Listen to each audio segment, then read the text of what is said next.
ఈరోజు దేవుని పిల్లలైన క్రైస్తవులు అని చెప్పుకునే వారంతా కూడా మీరు యథార్థవంతులు గనక కన్న తండ్రిని ఆరాధించేవారు యథార్థముగా తండ్రిని ఆరాధించాలి దేవుణ్ణి అంటాడు.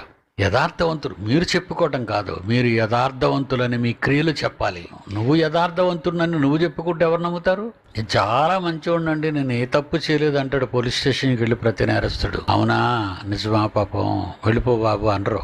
వాళ్ళకొక త్రోవ ఉంది నిజాన్ని చెప్పించటం. ఎలాగో మేము యథార్థవంతులము అని అబద్ధం ఆడుతున్నారు. మేము యథార్థవంతులము. క్రైస్తవులంతా దేవుణ్ణి మోసం చేస్తున్నారు కదండి, మానవాళ్ళంతా దేవుణ్ణి మోసం చేస్తున్నారు కదండి, మానవాళ్ళంతా దేవుణ్ణి మోసం చేస్తున్నారు. మేమందరం మంచివాళ్ళు అంటారు వాళ్ళు. వాళ్ళ భక్తి, వాళ్ళ నటన, వాళ్ళ వేషధారణ. 4:24 యోహాను సువార్త. యథార్థముగా ఆరాధించేవారు. ఆరాధించడం అంటే వర్షిప్. వర్షిప్ అంటే వర్క్. అదే కదా నేర్పించారు మీకు. What is the meaning of worship? Work is worship. పని చేయండి, అదే ఆరాధన. Work is worship. దేవుడు కష్టపడ్డాడు, శ్రమపడ్డాడు.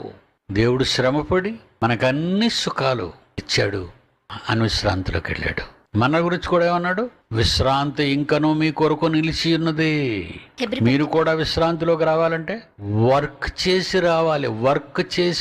ప్రార్థన చేస్తే వర్షిప్, పాటలు పాడిస్తే వర్షిప్ అనుకుంటే పొరపాటు. కూడుకుంటే వర్షిప్, ప్రార్థిస్తే వర్షిప్, పాటలు పాడితేనే వర్షిప్ అనుకుంటున్నారు. వర్షిప్లోని భాగాలు అవన్నీ, ఆరాధనలోని భాగాలు అవన్నీ. వర్క్ ఈజ్ వర్షిప్ అని మొట్టమొదట కన్న తండ్రి మన కొరకు పని చేసి చూపించాడు. హెబ్రీ పత్రిక 4:9. దేవుని ప్రజలకు విశ్రాంతి నిలిచి ఉన్నది. మనకు విశ్రాంతి నిలిచి ఉన్నది. దేవుడు విశ్రాంతి తీసుకున్నాడు. ఆ చోటుకు, పరలోకానికి మనకు విశ్రాంతి ఉన్నది. ఎందుకనగా దేవుడు తన కార్యాలు మనవన్నీ ముగించి, ఆయన పనులు కదండి, మన పనులు, మన కోసం చేశాడు ఆయన పనంతా. ఈ సూర్య చంద్ర నక్షత్ర మండలాలు ఇవన్నీ ఎవరి కోసం? మన కోసం చేశాడు. విశ్వచక్రాన్ని, ప్రకృతి చక్రాన్ని. దేవుని పిల్లలకు విశ్రాంతి నిలిచి ఉన్నది. ఏం చేయాలి వాళ్ళు? దేవుడు తన కార్యములను ముగించి, నేను ఏ కార్యాలైతే మీకోసం, నా పిల్లలైన మీకోసం చేసి ముగించాను, విశ్రమించిన ప్రకారము విశ్రాంతిలోకి వెళ్ళాను. ఆయన యొక్క విశ్రాంతిలో ప్రవేశించిన నేను ప్రవేశించిన నా విశ్రాంతి నా ప్రక్కకు, నా దగ్గరకు రావాలంటే తన కార్యములు ముగించి, భూమి మీద పుట్టించినందుకు, మిమ్మల్ని అప్పగించి పంపినందుకు నా కార్యములన్నీ ముగించాలి. నేను మీకు అప్పగించిన నా కార్యాలను మీరు ముగించి విశ్రమించాలి. నా దగ్గరికి వచ్చేయండి, నా హక్కును చేర్చుకుంటాను. Work is worship. యథార్థముగా ఆరాధించేవారు ఆత్మతోను సత్యముతోను వాక్యముతోను తండ్రిని ఆరాధించు కాలము వచ్చుచున్నది. వస్తున్నారు నా పిల్లలు, సృష్టిలో పుడుతున్నారు నా పిల్లలు. అది ఇప్పుడు వచ్చి ఉన్నది. అది ఇప్పటి నుంచే ప్రారంభమవుతుంది. ప్రారంభ ఆరాధన సంఘము, సార్వత్రిక దేవుని సంఘము యెరూషలేములో పుట్టబోతుంది ఆయన మరణము తరువాత.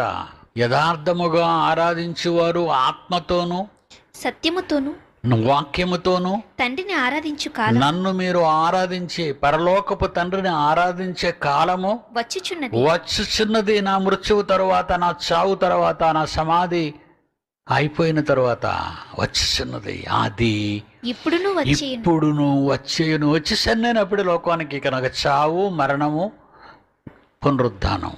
తన్ను ఆరాధించువారు అట్టివారే కావాలనని తండ్రి కోరుకొనుచున్నాడు. తండ్రి పనిని తండ్రిలా కష్టపడిన వారు, తండ్రిలా శ్రమపడిన వారు, తండ్రి తన పిల్లల కోసం ఏ విధంగా కష్టపడ్డాడో, ఆ తండ్రి కలలు పండించటానికి ఆయనకు పుట్టిన పిల్లలు కూడా ఆయన అలాగే శ్రమ పడాలి. కనుక నా పిల్లను ఈరోజు ప్రపంచ చరిత్రలో ప్రారంభ శతాబ్దం తర్వాత, ఈ 1900 సంవత్సరాల మధ్యకాలంలో లేని తండ్రి ఇష్టాన్ని నెరవేర్చే పిల్లలు, యథార్థవంతులు, ఆత్మతో సత్యముతో ఆరాధించే పిల్లలుగా నా పిల్లల్ని ఈరోజు నేను మార్చుకున్నాను.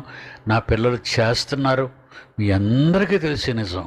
2000 సంవత్సరాల క్రితం క్రీస్తు కన్న కలలివి. దేవుడు యథార్థవంతుడు కనుక ఆయనను ఆరాధించువారు ఆత్మతోనూ సత్యముతోనూ ఆరాధింపవలెను. అట్టివారే కావాలనని తండ్రి కోరుచున్నాడు. ఆయన మన కొరకు శ్రమపడ్డాడు, మనము మన తండ్రి కొరకు కష్టపడాలి భూమి మీద. ప్రసంగం చేయడం హార్డ్ కాదు, పాట పాడడం హార్డ్ కాదు, ప్రార్థన చేయడం హార్డ్ కాదు, కూడుకోవడం హార్డ్ కాదు. నీ కష్టాన్ని దేవుని కొరకు త్యాగం చేయటం, నీ శరీరాన్ని దేవుని కొరకు అలయబెట్టడం, నీ కాలాన్ని దేవుని పిల్లల కొరకు పంచటం వర్షిప్. Work is worship.